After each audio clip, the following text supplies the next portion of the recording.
ئێمەوە کۆمەڵی کەسایەتی و سنتەر و ڕێکخراوی کۆمەڵی مەدەنی و پیشەیی بە پێویستمانزانی بارکی ئاینی و نیشتیمانی و ئەخلاقی و مرۆڤایەتی خۆمان هەستین و هەڵمەتێک ڕابگەێنین بۆ کۆکردنەوەی هاوکاری بۆ میوانانی خورماتوو بەناونیشانی هەڵمەتی فریا هاونیشتیمانیان.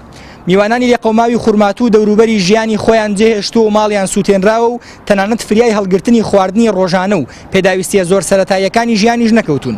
هەر بۆیە داواکارین لە ئێوەی ستەمدیدە و بەستەم ڕاهاتوو، ئێوەی دڵسەخاوەت و کورتپەروەر و میوان دۆست و هاوکاری دۆست لەم ڕۆژانەدا بە هاوکاری هاوزمانان و هاوئاینتانەوە بێن.